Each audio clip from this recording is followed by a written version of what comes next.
$55,000 for a GTX 1060, 3 gigabytes. 3 gigabytes.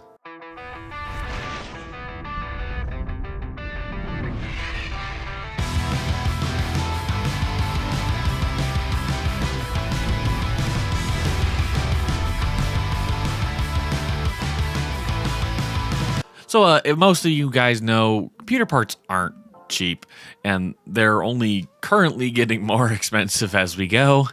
There are ways to focus the parts and make them not exactly cheap, but budget, to keep it within a certain budget.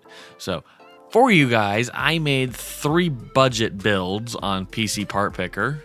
You can obviously make these cheaper if you were to be a thrifty person and find ways to cut some of the prices or find cheaper parts. I picked these parts because they are what I know to be reliable and also give you some room to expand into the future.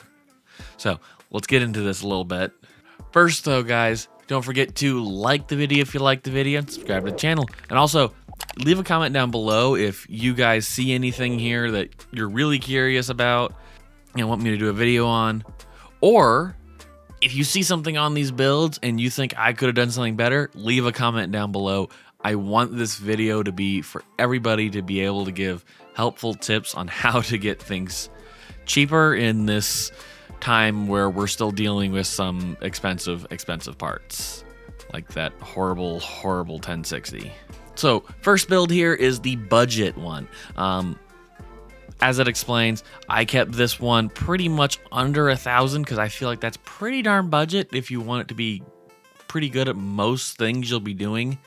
The CPU of choice here is the Ryzen 7 5700G. You could also go with the Ryzen 5 5600G.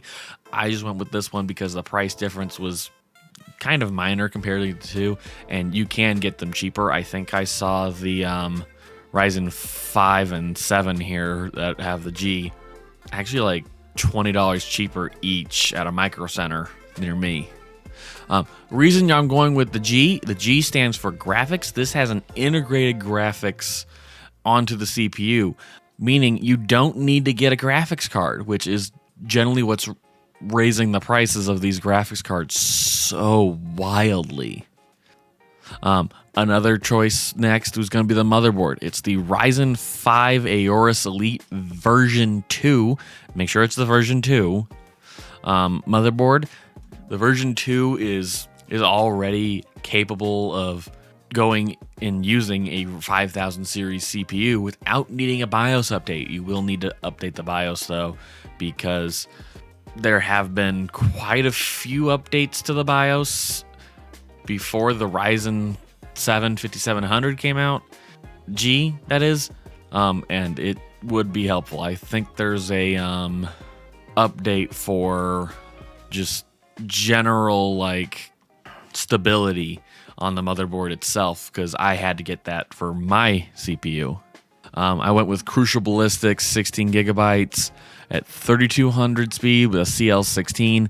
This way it's not like super fast and it's not a whole lot of memory, but it's enough for running most games, and you can at some point get another 2 sticks and then you got 32 gigabytes. No RGB because you do pay a little bit more for RGB. I think it's like $20 more almost compared to this price right now. I think it's like $91.99 for the RGB. If you need the RGB, get the RGB, but it's not crucial. Next is going to be the Crucial MX500. This was one of the cheaper 1 terabyte solid state drives. We're not going NVMe because it would add a couple $30 to $40 depending on the NVMe drive we chose, and for this, the MX500 is perfectly fine. You can later down the road add in another couple of either hard drive, solid state SSDs, or even an NVMe, and you're fine. You can get, I think, almost let's see, if you get a 2 terabyte hard drive and another terabyte NVMe and another terabyte of SSD, I think there's 3 ports on this thing. That's like 5 gigs of storage. We also went with the Corsair 4000D airflow. It has a lot of room to grow. The places you can put your drives and things like that are just in a decent amount of places. It's a little more on the expensive side for what I was wanting for a case on this build, but I can live with it because it will go farther down the road to help with a little bit more expensive case. You can get a cheaper case and it'll be fine. I also went with the Enermax Revolution DF 850 watt. This is also the same power supply I'm using currently in my build. It's a great power supply. It has a little button for getting rid of all the dust in it at every now and then. It's kind of a good thing to use. It's way over-spec'd for the build we need here, but for an 850 watt power supply at gold certified, $90 is nothing to sneeze at. That's a good deal. This altogether is $829. I think if you were to be a little bit more of a penny pincher, you could probably shake this down to about $650 to $700, but your mileage will vary, and this also could end up being more expensive depending on how everything goes. Next is the intermediate build, and we're going to kind of turn a little bit on things. First off, I went with the Ryzen 5 5600X. So we're going from a Ryzen 7 to a 5. We're losing some cores. However, we do gain something with this. We gain a graphics card. I went with the Asus GeForce 1650 GTX. I can find this one at my local Micro Center for $210, and I would recommend going to either a Micro Center or eBay or something like that, and just being very careful how you go on to finding these things. eBay, Amazon, whatever. Just be very careful, please. It is a crazy place. So this will give us a dedicated graphics card and a dedicated CPU. So this should actually go farther than the previous build would. Now, I think I only just now realized that I don't think I mentioned the cooler on the previous build. That's because you're going to be using the stock cooler from the CPU. Well, AP was what they're called. So you won't be able to overclock really because it's not meant for that. However, it will be perfectly fine for what you're doing. In this build, however, we are going to go full tilt. We are going to get some Noctua NHU12S. We're going to get the Chromax because I think the Chromax looks quite a bit better. And oddly enough, they were cheaper at the time of when I was putting this together than the usual Noctua fans, which is funny because these are supposed to be like $10 more to get black. The usual ones, I should have a picture up here soon, is brown and tan, which doesn't go with a lot of builds, but Noctua is amazing. This cooler should be better than most coolers you're going to get, even with water cooling. You'd have to go almost full tilt custom water cooling to get even better than this, and even then, I'd be kind of curious if it does do better. We're going to go with the Asus ROG Strix B550F board. If memory serves, yes, you will need to get a BIOS update for this, but that's not too hard. If you were to go to Micro Center, I think they charge it for you, though. They will do a BIOS update for you.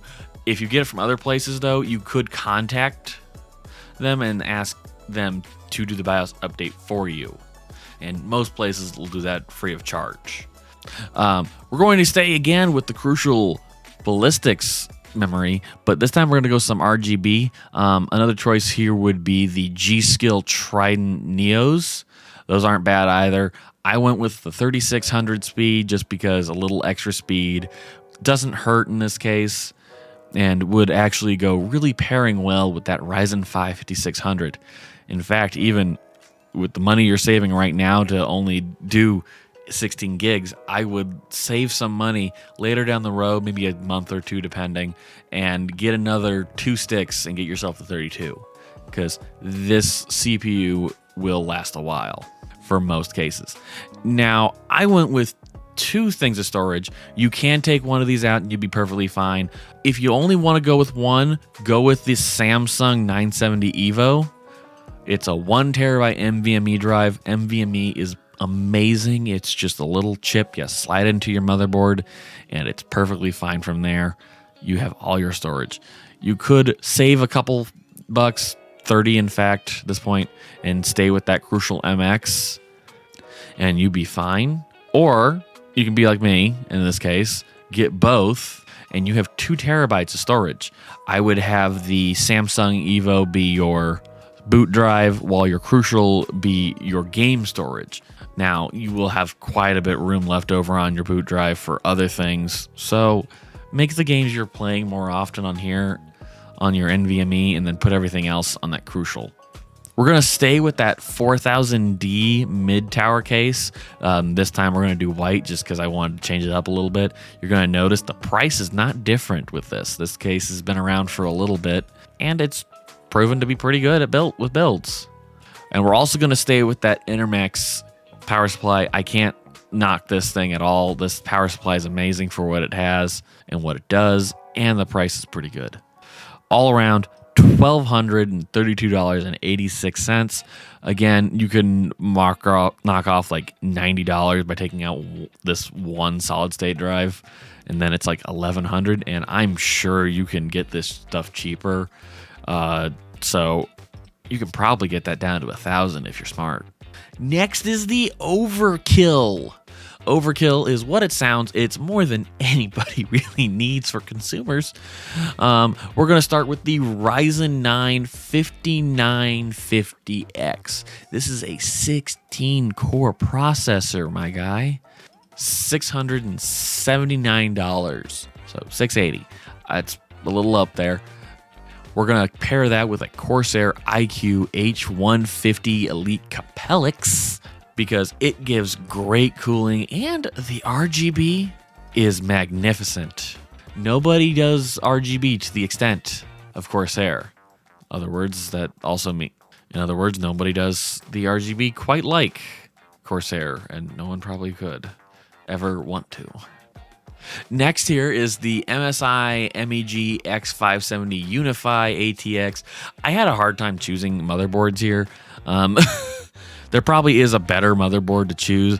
This one I chose because it's a high-end motherboard, has a lot of I/O, a lot of storage you can see here, and even further, it is an X570 board, which means it should be ready to go and paired with that Ryzen 9 5950X. But it might need a BIOS update. It depends on the manufacturing date. If it's a relatively new one, I would think that the manufacturers have already updated their BIOSes from then, but it's better to be safe than sorry, and make sure you talk to the retailer you buy it from if they could do a BIOS update for you. We're going to go 32 gigs of RAM each, so that's 4 sticks. That's 64 gigs at 3600 speed. We are going a little bit more on the cache latency speed, but that's perfectly fine with this speed and how much RAM storage there is. That's amazing. I only put one NVMe solid state drive in here, but it's a 980 Pro 1 terabyte, and you can add up to 2 other NVMEs. You can get some 2 terabyte ones, shove them in there, and you'll be fine. For this one, we went with the EVGA GeForce RTX 3080 for the Win 3. I set this price here because it's the price I found at Micro Center, which is probably where most people are going to trust to go more. You could probably find it cheaper on, say, eBay. Actually, I doubt that. I can't even remember the MSRP of this. The MSRP of this is $699, so that's twice the price almost. Yow. Going with the Corsair iQOO 5000X RGB.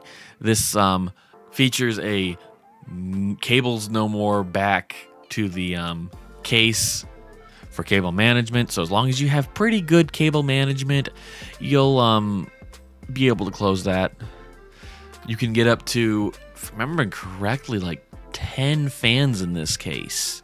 3 on top, 3 on the side, and 3 in the front, as well as 1 in the back for exhaust.